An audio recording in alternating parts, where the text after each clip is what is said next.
Oke, kembali lagi bersama saya di acara Bising, bicara singkat. Nah, kali ini saya mengundang tokoh anak IUC 3. Nah, dia ini salah satu anak IUC yang sangat berprestasi dan juga jago di bidang teknologi. Langsung saya, langsung saja saya undang.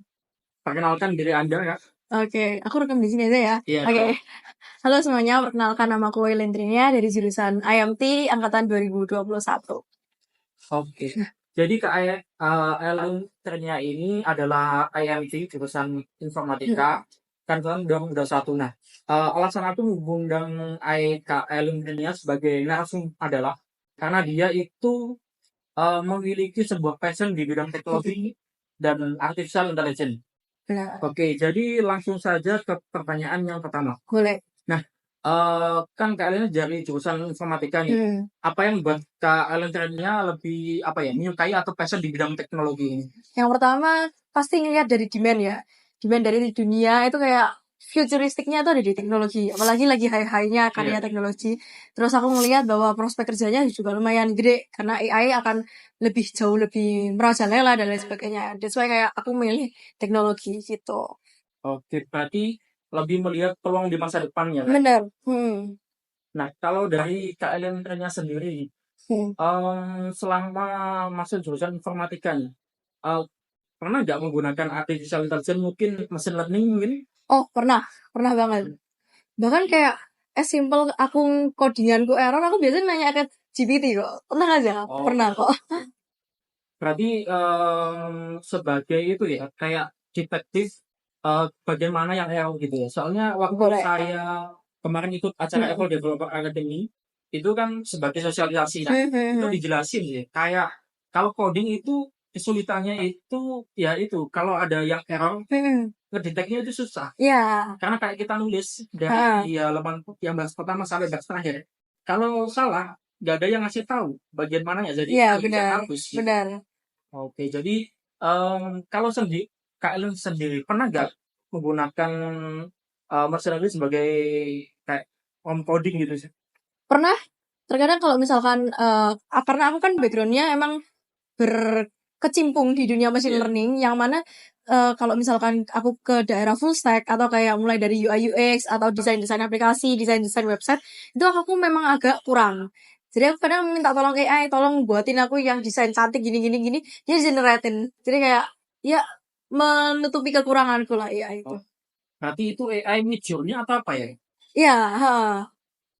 Berarti kita kalau menggunakan Midjourney itu berarti kita tinggal ngasih prompt sesuai dengan keinginan kita, nanti beberapa menit loading atau detik itu berarti keluar gambar yang kita inginkan sesuai dengan prompt yang kita ketik itu. Benar. Kadang nggak cuma gambar doang sih, kayak codingannya langsung itu keluar. Jadi aku tinggal copy paste.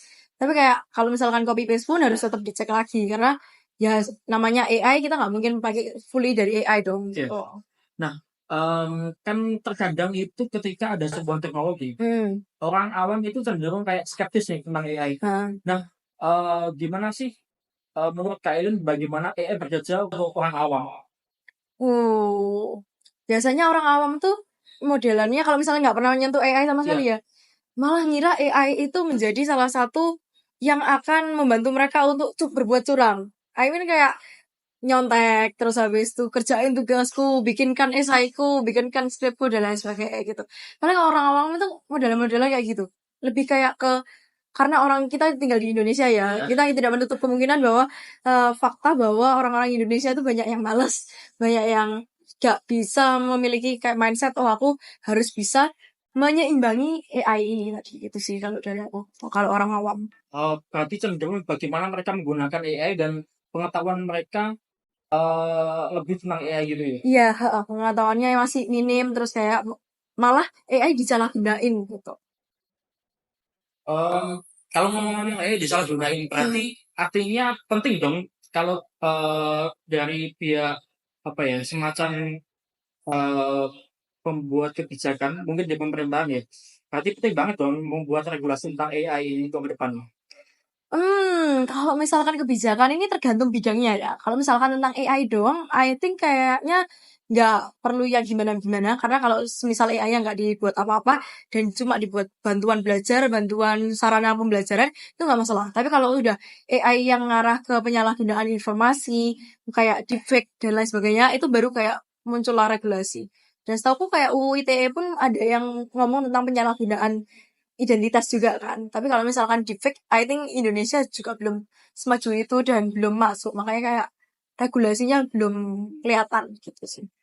Berarti kalaupun meregulasi AI, berarti itu cenderung lebih ke arah etika penggunaan AI ya. Hmm, etika sama ya etika sih. Etika bener. Etika secara keseluruhan itu gede banget soalnya.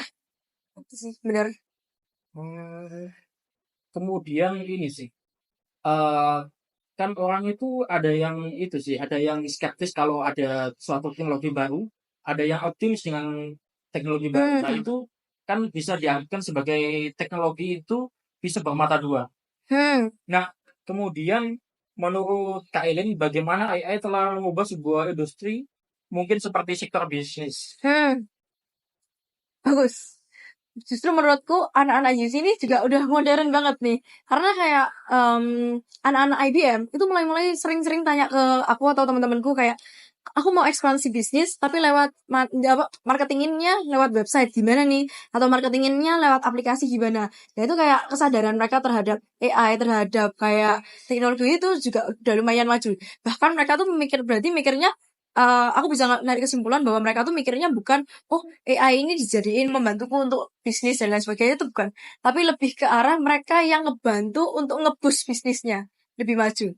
Bukan kayak oh ya udah bisnisku dijalanin oleh AI dan lain sebagainya gitu sih. Berarti mereka menganggap cenderung lebih bahwa AI itu bisa meringankan pekerjaan mereka ya. Benar. Ha. Oke, oke. Kalau dipakai dengan baik sebenarnya ringan banget sih menurutku.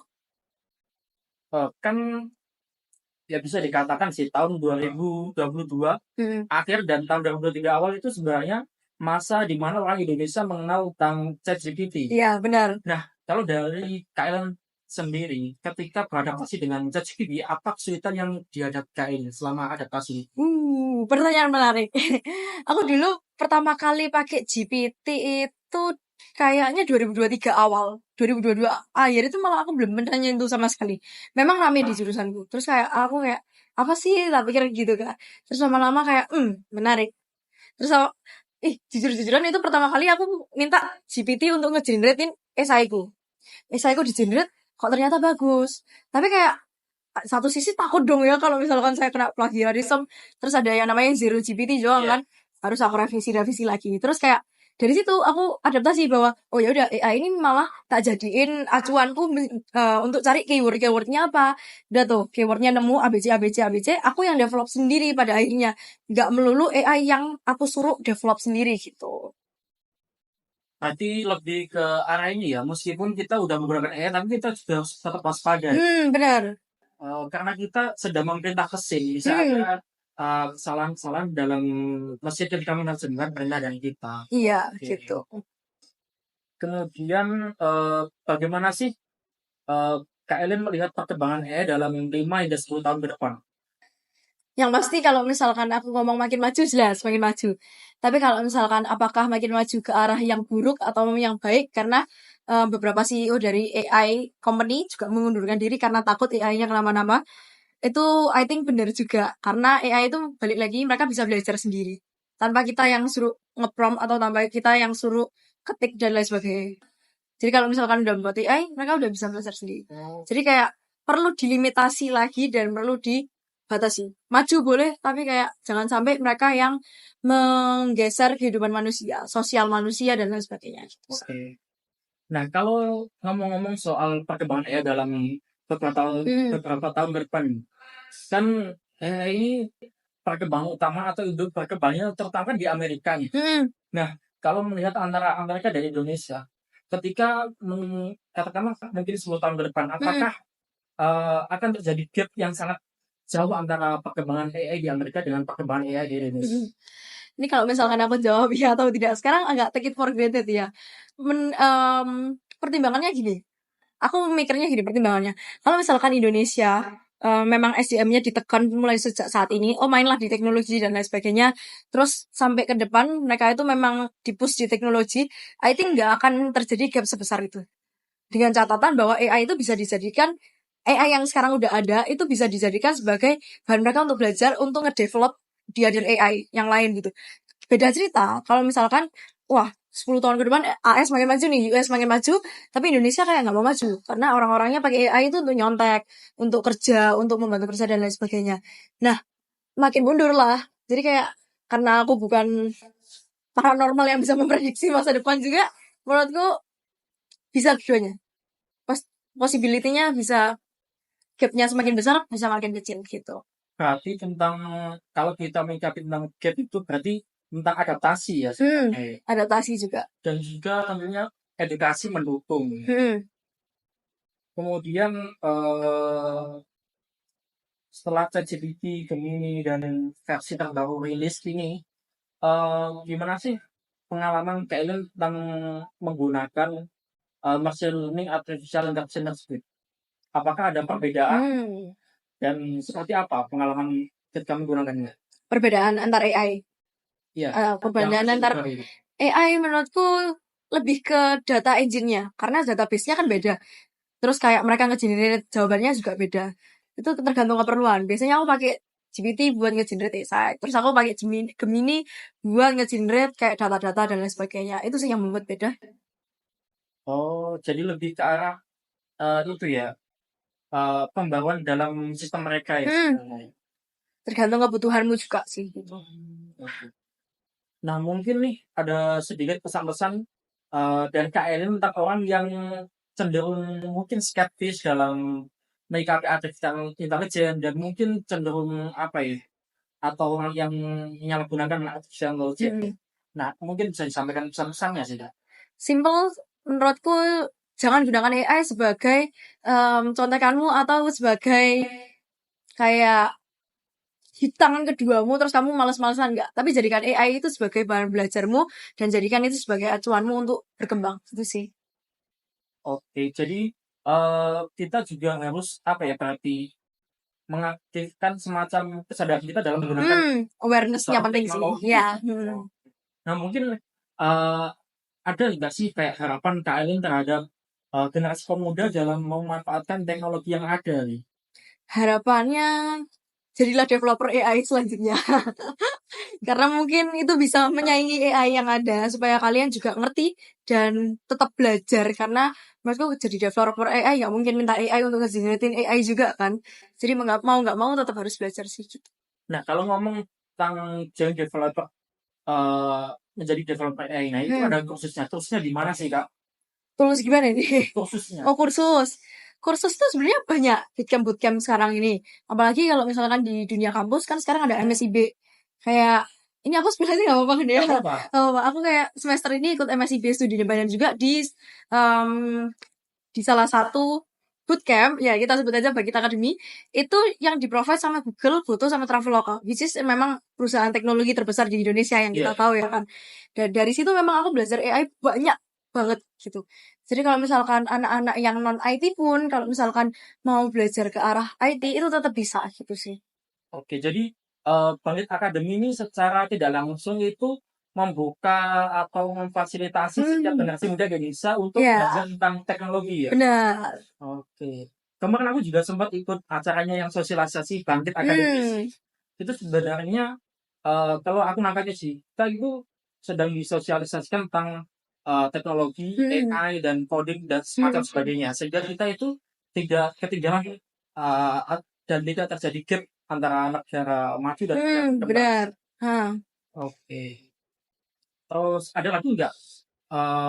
Mungkin ada ajakan dari Kak Elin kepada generasi muda untuk join di Bangkit Academy. Waduh, jangan malas-malas dan jangan takut untuk explore guys. Karena kalau misalkan kalian dari non-tech pun tetap bisa menjadi tetap punya peluang malahan. Tetap punya peluang untuk berkarir di dunia AI. Jadi kayak jangan sampai AI yang menaklukkan kalian tapi taklukkanlah AI gitu. Oke. Jadi kesimpulan dari obrolan saya dan Kak kali ini adalah sebagai generasi muda terus pelajari tentang teknologi dan jangan skeptis tentang teknologi Dan kalau ada perkembangan teknologi semacam fenomena AI semacam ini, ikuti perkembangannya dan juga pelajari setiap perkembangan yang ada. Nah, Oke. Dan jangan lupa join di Bangkit Academy MSCT. Oke, terima kasih. terima kasih.